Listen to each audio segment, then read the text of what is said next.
Seu Anax, deixa eu lhe perguntar uma coisa.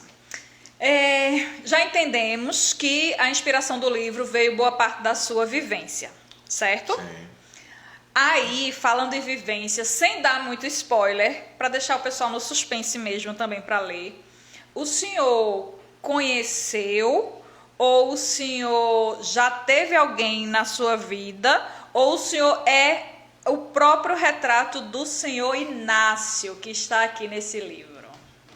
É engraçado que eu tenho um amigo que ele disse, Anax, vamos ver se a gente consegue botar a Adelaide numa lei aí e tirar para fazer um curta, uma coisa parecida. E eu, Seria massa, fosse me oferecer, eu queria ser Inácio, eu gostaria de ser olha, Inácio. lhe conhecendo agora, eu tô... só pode ser. Não, porque ele é um empoderado, né? Mas é um homem empoderado. Mas, eu assim, sei que o povo da família Salgado também é. Mas assim, tipo, por exemplo, eu não fumo charuto porque eu não tenho... Mas quando um amigo vai para Cuba, ou uma amiga que é Mary Lemos, que é uma cineasta, de vez em quando vai, aí traz uma caixa, eu digo, traz uma caixa, eu adoro, se eu tivesse uma condição financeira, é uma coisa que eu gosto muito de vinho. Claro que eu não tomo esses vinhos que eu cito aí, né? Eu não tomo Bacavera, que é vinho de R$2.000, eu não tomo, mas eu gosto de vinho tinto, eu gosto de charuto, eu gosto. E esse personagem, claro que ele tem um pouco... Assim, tem um mistério. Tem um mistério. E quando eu perguntei se o senhor foi, ou se o senhor conhece, se o senhor teve alguém como o personagem do Inácio, eu não estou falando só dessas características vamos dizer assim, do que ele esbanja discretamente, sim, elegantemente com relação à riqueza dele, não. Mas pelo livro, não vou dar spoiler, mas o ato que ele tem com a Adelaide logo no início, né, da situação toda, isso não é para qualquer um. Pois é. Né? O senhor já teve alguém na sua vida que agiu assim como o Inácio agiu com a Adelaide?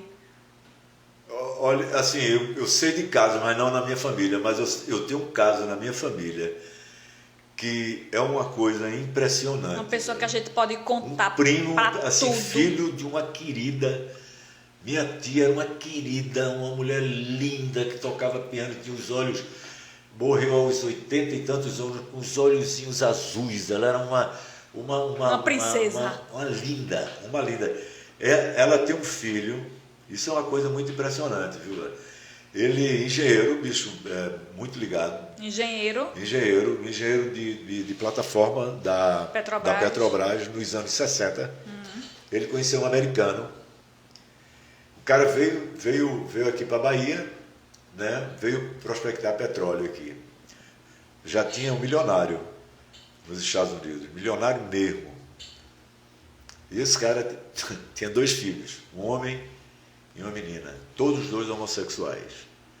Isso nos anos 50. A cabeça desse cara era pirâmide. Hoje em dia ainda tem uma cabeça difícil para o povo aceitar. Veja só, a empresa que ele montou aqui, ele deu para esse meu primo, com a condição, não que ele tinha de patrimônio, as fazendas, tudo ficou para os 2 filhos lá. Mas o que ele tinha de petróleo era muito dinheiro, mas muito dinheiro. Ele deixou para o meu primo, ele deixou para esse menino. Deu, porque era como se fosse um filho dele aqui. E ele tinha que dar, e até hoje eu acho que ele dá, não sei, com um prolabore altíssimo, porque Ivan, o nome dele, enfim, ele tem coisa de petróleo hoje aqui e tem na Califórnia. Mas... veja o que é a vida, viu? A mãe dele, ela sempre, desse rapaz, ele comprou um bom apartamento em Salvador, ela amava Salvador, porque o marido dela, ele foi morar lá, enfim, e ela adorou Salvador. Ele comprou um bom apartamento para ela, mas ela chegou na casa dele uma vez, no aniversário, sem dizer ele uma mansão na Urca de 3 andares, na Urca. Urca só mora milionário ali. Aí, por acaso, quando ele estava chegando, aí encontrou ela no elevador. Tinha um elevador dentro da casa dele. Disse, mãe, você está fazendo o que aqui? Ela sentiu, porque ele ia receber os amigos dele, enfim, portanto, do mundo todo, nesse aniversário, enfim. Mas ela ficou muito magoada com isso. Mas muito. Minha tia sofreu demais com isso, viu? que é a coisa de o cara tem muito dinheiro, mas esquece outra coisa, velho.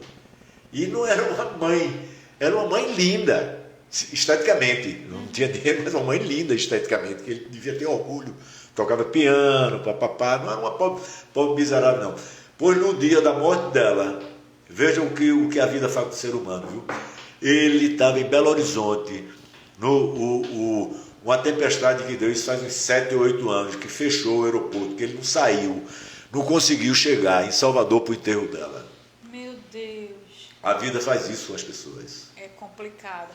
E aí quando a gente encontra algumas pessoas na nossa vida que a gente hoje em dia chama pau para toda obra. Você vê, eu prefiro, eu tenho um conto escrito, eu pretendo fazer outro livro de contos, eu adoro conto, e, desculpa, crônicas, Sim. E eu tenho uma crônica sobre isso. Claro que eu não dou o nome dela nem nada, mas dou o nome de uma pessoa assim, que exatamente, entendeu?